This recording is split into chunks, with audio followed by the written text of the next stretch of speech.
Hey everyone, this is Steve Wright, and you're listening to the SE Lifestyle Solution Podcast number 17. So after a long hiatus, we are back, and by long I mean a couple weeks. My friend and partner, Jordan Reesner, how you doing, man? Excellent, excellent. Happy to be here.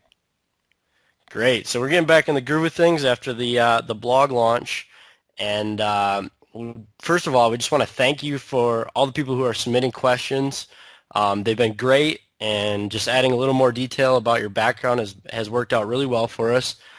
And we're trying to clean up questions kind of in chronological order as you've been submitted. So if your question doesn't get answered tonight, we'll get to it. Don't worry.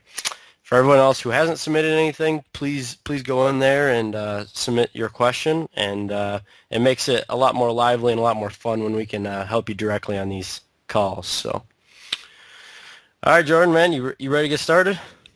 Let's rock, man. I'm ready. All right, we got like, rapid fire. We got tons of questions tonight. So, Lightning round. I'm ready. all right. So first up, I can't tolerate the SCD yogurt, and frankly hate the time it takes to mess with it anyways. Can I take probiotics instead? If so, what brand do you suggest, and how many should I take per day? This is an excellent question, and it's fine if you can't tolerate the SCD yogurt. As many of you know, I can't either at this point, although I haven't tried again in a while. But I had a real big problem with dairy too, so that's pretty normal, and we usually try to recommend people avoid dairy in the beginning, so that's perfectly fine. All you're missing out on is the probiotics. So yes, you can definitely take probiotics instead. And the brand that we usually recommend to people is what we started out taking, which is Scadophilus from GI Pro Health, and they are SCD legal, and they also are non-dairy. So you can get those from www.giprohealth.com, and they are an awesome place, so check them out.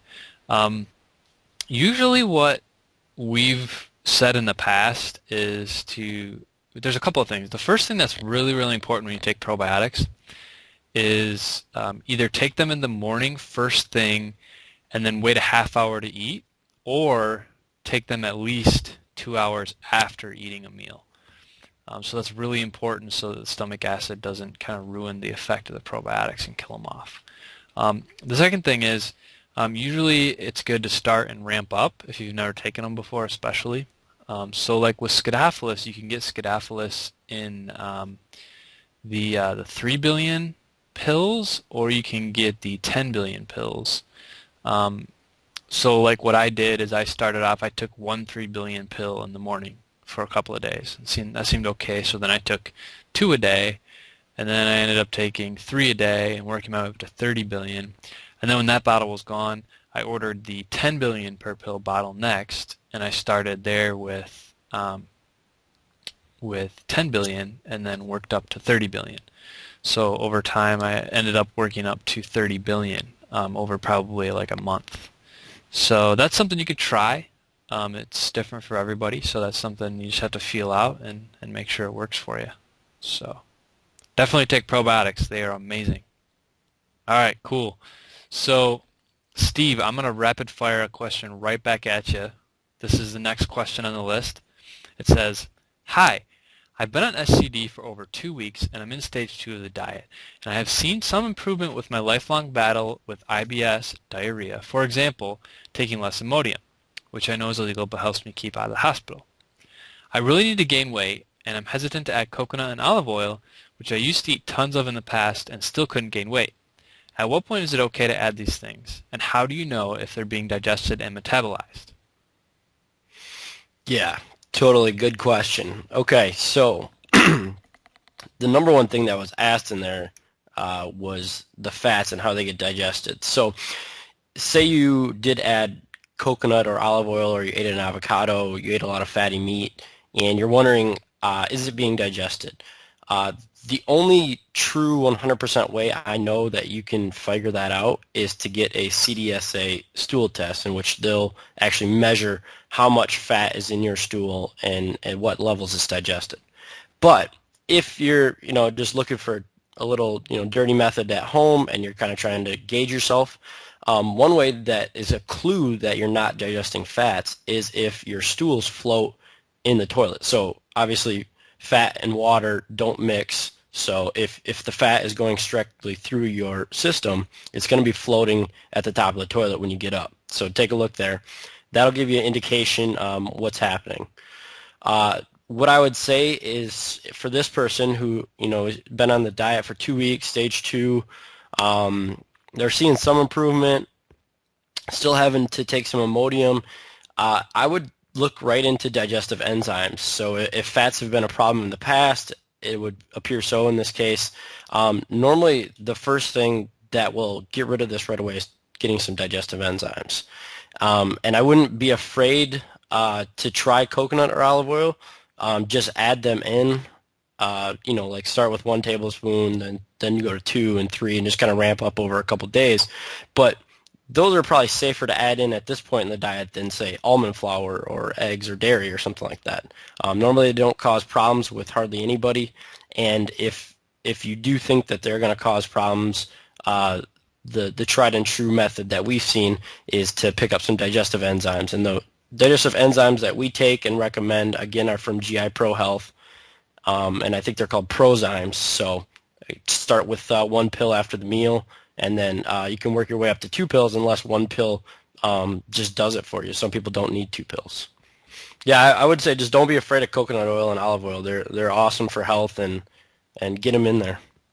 I just wanted to add that Steve and I were eating lunch together today, and I watched him eat 5 tablespoons, I'm just guessing, of 5 tablespoons of rock-solid coconut oil. Just pop them in his mouth and eat it. It was pretty awesome. It wasn't 5. Come on now. It was a Tupperware full of rock-solid coconut oil. And I'll just add that I did the same thing at breakfast. So we practice what we preach. Yeah, it's delish. All right, cool, man. Let's keep on the rapid-fire mode here. Question number 3. My son and I are in the middle of the intro phase. We did SCD several years ago, but we have decided to restart from scratch. My questions are the following. Where can I find legal SCD honey for the diet that is not cut with sugar, molasses, or corn syrup? That's an interesting question. And in fact, since I've been on the diet, I've actually never had a problem finding honey. I've seen some honey that does have like some additives or preservatives, and I usually avoid those. Definitely. I try to usually avoid the store-bought generic kind of brands at the supermarket. I usually go to like a farmer's market or the health food store and just get some natural, maybe even organic style. I don't really think it's organic, but you have to make sure that the only ingredient is honey, and it just says the only ingredient is honey. Again, there's a lot of sites online that sell it, but really you shouldn't have a problem. And the only caveat I would say is if you do find a honey that you like, just be careful of the honey trap, because the honey trap sucks in a lot of people, and there's definitely a lot of sugar, different types of sugar naturally occurring in honey, and just use it in moderation. Yeah, I would tend to agree. If you can find it from a farmer's market near you, they say the best honey for you, if you're going to be eating it, is made from the pollen and the trees surrounding your home area. So that's all I'd add to that. Excellent. Good point. All right, cool. Rapid round. Let's go to the next question. Steve, I have tried to do the intro diet several times, but after 5 days on the diet, I become severely constipated and have to give up the whole thing again. Any suggestions? Yes, I do have some suggestions. Okay.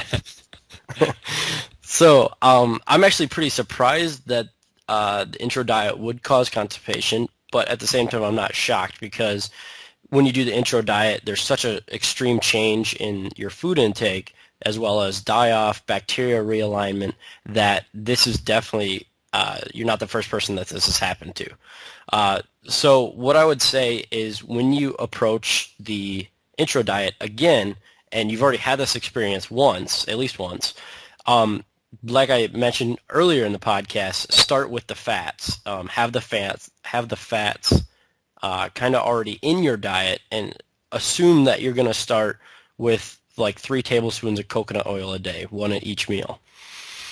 And fat is kind of like nature's natural lubricant. Again, fat and water don't mix, so it kind of helps get everything through the system as well as it's cooking oils and antifungal. It's great for your health. Now, say you're 2 to 3 days into the diet. What do you do if you're starting to get constipated and this whole scenario is going to repeat itself? What I would say is before you start again, have two things on hand. The GI Pro Scadophilus, I would say 10 billion plus for this person because they've been dealing with the constipation. So the stool, like what makes up your stool is a lot of experts place it somewhere between 40 and 60% as bacteria. So get at least 10 billion plus probiotic lactobacillus in there as soon as you start feeling that you're getting constipated, and then and trust me, I want you to go a couple days without the probiotics, and like say day 3, add the probiotics, and say day 4, no bowel movement. Next step is to order some Natural Calm, which is a magnesium supplement, and this is you could be deficient in magnesium right now, but even if you're not, this will help start up the normal bowel process. So start with 1 serving of Natural Calm, and that should get stuff moving along. Don't double do it right away. Magnesium is a completely safe supplement, and by that I mean that if you do an acute toxic effect of it, so if you OD on it, basically the acute symptom is a flushing of your system. So if you were to go to the store and you buy a dihedral pill because you're constipated, normally it's made of a magnesium supplement, because if too much magnesium, and vitamin C is the same way, but if too much magnesium gets into the small bowel and passes into the colon, the body automatically just starts flushing. So this will definitely clear you out if you're in a pinch and you really need to get it out. But at 5 days, unless you're having really bad pain, I don't think you can look it up anywhere and find that you need to go to the hospital. So just slowly add in the magnesium, and I would say by day 6 or day 7, you'll definitely have a bowel movement. And then keep up with the magnesium and the probiotic pills, and look to get your magnesium supplementation somewhere between 400 milligrams and 600 milligrams, and you should find a pretty good comfort zone there. Awesome. That was good. Solid answer from a man with experience. So I'm gonna fire another one right at you. Okay, I've been there, done that. To the magnesium. Hi there. I've been doing SCD for about a year. I started with goat's milk yogurt, did really well, so I switched to cow's milk, then had a few symptoms, so I switched back to goat's milk. I'm now doing really well, but I'm wanting to try raw cow's milk again. Does anyone have experience with raw cow's milk yogurt in comparison to pasteurized? I have heard that there are more enzymes in raw milk that help with the digestion, and honestly I like cow's milk better, so I wanted to give it a try. Any thoughts on this? Okay, so I don't think you're the only one with this question. I don't really have any true experience with raw cow's milk, excuse me. But I can give you my rendition on the difference between raw cow's milk and homogenized, pasteurized cow's milk that you buy from the store. So pasteurization, for anybody who doesn't know, is just extreme high heating. Like usually in like an industrial farm, they'll flash heat it for several seconds at like a really high temperature, and sometimes even under pressure. And that's just to kill off, any bacteria that are supposedly bad for you. Well, it also kills off a bunch of enzymes that are good for you. And homogenization is actually when the fat in the milk gets broken up, and the big molecules of fat are broken into small, tiny goblets, or globlets, I guess, of fat.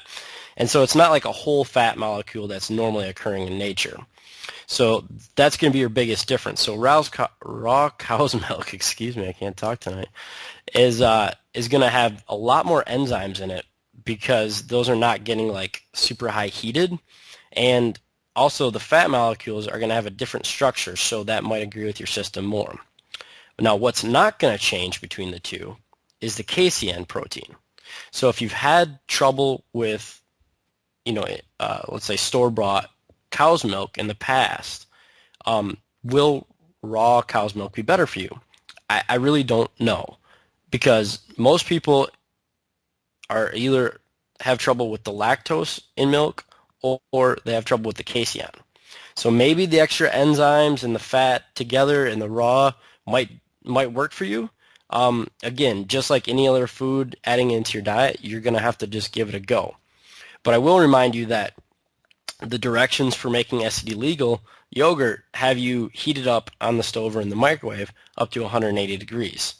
So while this is probably a lower temperature than what they do on the farm, you're still going to kill off quite a few enzymes in the process of actually making the yogurt. So I'm not saying don't do it. Give it a try. Let us know. Please leave a comment and let us know how it went. But just the science there, if you've already had trouble with it once, it's kind of like a 50-50 chance whether you'll have trouble with it again. And if you're not a huge fan of the goat's milk, because I've been there, I've had the cow's milk and the goat's milk, and I'm not gonna lie to you, cow's milk is thicker, it's a little less tart in my opinion, and it's just all around easier to make apparently. Um, if you got to go back to the goat's milk like I did as well, start dripping it. And drip it for like 2 to 3 hours, and that goat's milk will kind of firm up a little bit, and it'll be really close to the texture of cow's milk. So I find that dripping goat's milk tends to remove some of the tartness and gets it a little bit thicker. So. All right, Steve. Awesome, awesome. Let's keep the train rolling, man. All right, we got a next question here. It's a big one, so I'm going to punt the first half, and then I will pick up halfway through. So here's the beginning. Does the diet help with reflux, and in what other areas did the diet help energy, sleep, etc.? Okay, so this is a two-parter and a long one at that. So we'll start with the first one. Does the diet help with reflux? I would say with a resounding yes, it does help in all cases, and if not cures it in almost all cases. So I think pretty much all the success stories, everyone we've ever talked to, reflux and GERD is one of the first symptoms that disappears on the diet. And that's because usually in a reflux or GERD state, what's actually happening is you're getting some fermentation in the stomach or the upper intestine region, and that gas is pushing back up against your hiatal flap in your esophagus, and that's causing some of the stomach acid to get pushed up as well. It's burning your esophagus. It's the reflux that's happening right there. So when you go on the SCD diet and you're eating SCD foods that are going to be low inflammation, they're not going to be feeding that bad bacteria that's infested your stomach and your upper small intestine, and so therefore your gas production when you eat food is going to go like to zero. So you should see the symptoms of your reflux disappear like right away. The first 4 to 7 days, I would say, is the case for most people. Now, if it goes away a little bit, but it doesn't go all the way away, if it's still there in a little bit, normally what that means is you have low stomach acid. So there's kind of like this vicious cycle of reflux that a guy named Chris Kessinger from the healthyskeptic.org came up with. And we'll put a link to it at the end of this podcast. But basically, there's going to be some other things that you're going to need to look into, and that's namely your stomach acid production. So you're probably going to have to test that out and might have to supplement there. And if your stomach acid is low, you're not going to be able to absorb what you need to absorb. You're going to have bad digestive enzyme release, and that complicates everything.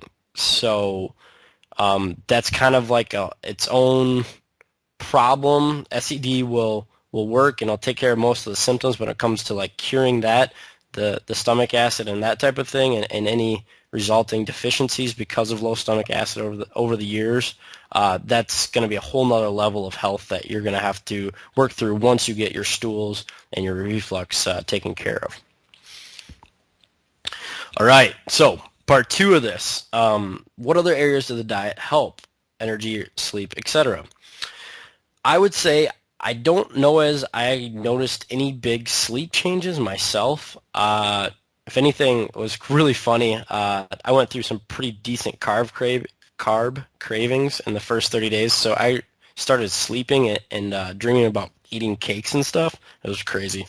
But that kind of foreshadowed the fact that I had a yeast overgrowth that I had to deal with several months later. But energy-wise, yes, totally helped me, and I would tend to think that 99% of people out there, it's helped them with their energy levels. So what are next steps to kind of boost your energy right away? Actually, sleep. Make sure you're getting some good sleep. Make sure your calorie levels are high.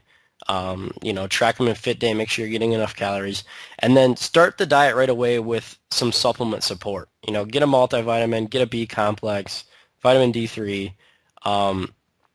If you haven't been digesting your food, if you have any sort of digestive problem, you're not digesting everything out of your food. And who knows what nutrients you could be low on or deficient, extremely deficient in. So if you don't have time, you don't have the money to get a really, really total look at all your different levels of nutrients in your body, just start right away with the multivitamin, and then, kind of reassess that after, a month or two. But when you're in the first phases of the intro diet, I think it's best and wise to give your body an abundance of nutrients that it can do to help itself. So, Jordan, you got anything on that? I know you're big on the energy and sleep thing. Um, I got tons of energy when I switched to the diet. I mean, I was malabsorbing food so much, I was fatigued all day long, and I actually started sleeping better too. And one thing that we've read about before is like there's a simple thing you can do to see if you're actually sleep deprived, and it's just a quick little test. So like on a Friday night, cash out early.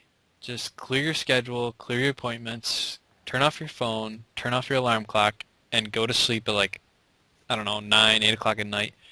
And sleep until you wake up. Like turn off all your phones, turn off everything, and just see when you wake up. And if you sleep past 8 hours, then your sleep bank is very, very low, and that could be, one of the primary things. Although, once you stabilize all your blood sugars and do all the other little things that SCD does, it generally helps your energy levels just incredibly. I mean, I'd say mine tripled on the diet. So that was definitely value added, and I think, you touched on some good things there and some quick knowledge that people can implement right away. So Awesome. So let's keep this question rolling as it's got several parts. So, question or part 3 of this question: anyone have their B12 levels checked, as this can be low in gastrointestinal disorders? And then the part 4 of the question is: should eggs really be on the intro diet, as many have problems with the protein in egg whites? Thanks. You are all awesome. Well, thank you. So take it away, man. thank you, thank you. Okay, so that's a good question. And the first thing is there is a link between B12 being low and stomach acid levels, interestingly enough. And generally, you need stomach acid levels to be at the proper pH for B12 to be absorbed properly. So even if you were drinking gallons of it and you had a problem going on, you might not absorb it as much. We definitely recommend always getting them tested. It's a pretty simple blood test to get that looked at. If you want to get real deep, you can get an intracellular blood test, which is usually more accurate, to really see, not what's in your bloodstream, but what's actually getting in your blood cells. And I think SpectraCell is a good one, right, Steve? Yep. Okay, great. So that's the first thing is, don't just guess, but actually get them tested. But I had problems with low B12 as a celiac. That's really common in celiac as well. And really, I supplemented with it for like 4 months, and I used, it's hard to find it not with sugar because a lot of times that's how it's produced.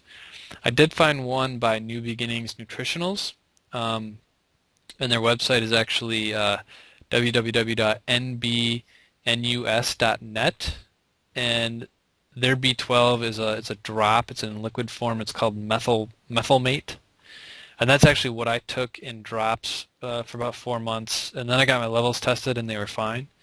But I think there was a little bit of an effect on my energy levels. It seemed like it helped me in the beginning, but I knew I was deficient too, so it could have been placebo. Who knows? But definitely get them checked, intracellular if you can afford it, and look into that. As far as part 2 goes with egg. Yeah, egg is optional during the intro diet for sure. I did the intro. I still do the SCD diet without egg. I swear to God, my leaky gut is like I have gaping holes in my stomach. I don't know, or I used to, anyways. But I haven't tried egg in about honestly in about 10 months. So it's time for me to test that again. So Steve can hold me accountable. But um, I did the diet for over a year without egg. It's very feasible to do it. People react really strongly to proteins in their bloodstream. And when you have leaky gut, proteins end up in your bloodstream. And two of the most reactive proteins are egg and dairy. The egg protein is albumin, and it's in the egg white. So you can experiment. You can try just eating, just taking out the egg white and getting rid of it, and that will actually get rid of the protein, most of the protein. Um, but really, if you have really bad leaky gut, you're likely going to react to egg to some extent. And doing the SCD diet without egg is feasible. I have my famous turkey sausage recipe all over our website. I will post it again on this podcast, but a little bit of turkey sausage in the morning with coconut oil is all I need to live a happy and healthy life. So um, it's feasible. It happens. Um, the thing is, if you want to start the diet without egg, awesome, do it, and then try it once you're feeling good. And you'll notice right away if you react. If you don't react, great. Eat eggs all the time. They're amazing. That's awesome, man. I think we're gonna have to make that turkey sausage. We're gonna have to put it on the navigation bar in our new blog there, just so everybody can find it all the time. I know, and I think I'm gonna have like a cooking show. I'm gonna have to wear an apron and make a video. It's Oh, gonna I don't know, happen. but you think so? I don't know. No one wants to probably see that. I think we should hold you to it. Okay, I maybe just want to. maybe I'll get my wife to do it. That'd be- There you go. I just want to follow that up with your great answer with just a couple other points, which is, uh, it totally can be done without egg. And if you're someone who you know that you've reacted to other foods in the past, such as like um, phenols, or you know that sugars, you have a problem with a couple of different foods, then just don't even chance it. It's just using egg in the beginning in the intro diet is just an extra variable, and it could delay your healing. We get email after email from people who are, start the diet using egg, and then they're like, man, I kind of struggled for a couple of weeks, and it turned out it was egg all along, and I thought it was all these other foods. So even if you start the diet with egg and you do like, 5 days on the intro diet and you're into phase one at 5 days and you're still doing egg, just drop it for 4 days. Just stop eating it for 4 days. I mean, there's lots of other things to eat at breakfast, and just see if you notice any changes. I mean, it's a really simple test, and I think everybody should definitely do it. That's a great point. Soon enough, we'll have to come out with a post where we introduce our new theory about the four dark horsemen of setbacks, and we'll have to unveil our new theories about it. But I like those emails when people are like, "Help, help! I don't know what's going on. I'm stuck," and it's like, "Are you eating dairy?" And they'll say, "No, no, I eliminated dairy." "Are you eating egg?" "Yeah, yeah." Then they email the next day, "I stopped egg for 24 hours and I feel amazing. I didn't know I could feel this good." And it's like, it's awesome all day long. I love those emails. Yep. Excellent. So let's roll into the final question, which is a Mondo two-parter. Um, I'll kick the first part to you. So without further ado, here is the final question of the night. Part 1. So, many recipes use butter. Do you all use it? And if you can't, do the dairy yogurt, is butter also out of the question? Okay, great question. And this is a question I had actually because, as you all know, um, the past, whatever, 4 months, 5 months now, I've cut out all dairy. But it turns out I actually do all right with butter. I can smell. It doesn't give me any nasal drainage or anything like that. So yes, some people can do butter if they can't do dairy yogurt. Now, why is that? Well, like we talked about earlier in the show, yogurt, the part of yogurt that people usually react to is either the sugar, the lactose or the galactose, or the protein, the casein. So butter is roughly 98% fat. So that means that there's like maybe 1% or so roughly that is casein protein. And so there's a really high chance that you won't react to it. However, definitely remove all dairy, cheese, everything out, butter for like 4 to 7 days, and then try, a tablespoon or two of butter on some vegetables or in a recipe and see if you notice anything change. But I think for the majority of people, it's okay. Now, say you're someone who's being very careful, or you just don't want to chance it because your side effects from whatever dairy does to you are much worse than mine. I would say what most people can use, I would say like 99%, is ghee. And ghee is made by simmering unsalted butter in a pot, and then the water evaporates off. The milk solids, which is basically the protein, they settle down to the bottom, and then usually some sort of scum of kind of junky stuff floats up to the top. And you can make this at home. There's recipes on YouTube, or you can buy it from the store. But basically what happens is you remove the scum off the top. Then you basically spoon out the middle portion and then leave the milk solids that are down at the bottom. And you'll see kind of the layers. And like I said, if you search YouTube or maybe on the internet on Wikipedia, you can kind of see some pictures of this happening. And so what ends up happening is you get ghee, which is like really clarified butter, and it's like 99.5% fat. And there's no solid milk solids in it. There's really no water left in it. So it's a much more stable and easier to handle compound. So I think for the most part, almost anybody can handle ghee. It's just whether or not the cost benefit is there for you. And then the last thing I would say is, in a lot of recipes, yes, they do call for butter, but don't be afraid to try the recipe with ghee, or try using coconut oil in place of the butter. The first time you might go 1-to-1, and you might find out that ratio doesn't work, or it makes it too soupy, or doesn't rise correctly. But there are alternatives to baking and using different oils or in place of butter. So it's just kind of like SCD cooking in general. You just look at it and just wing it and see what happens. You never know till you try. Okay, so second part of the question. Jordan, I've read that fermented vegetables are really helpful. Have you ever tried any fermented vegetables such as sauerkraut? Definitely, definitely. Been in and out of romance with sauerkraut over the last year, probably.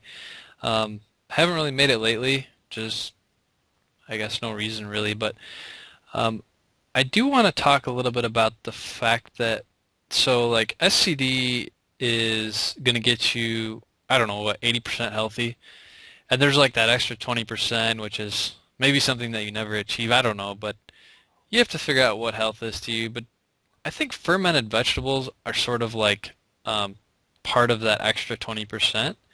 So I would really encourage people to experiment and see what happens with fermented vegetables, because it's really fun. It's interesting to get involved in it, and it's tasty and kind of cool to play with.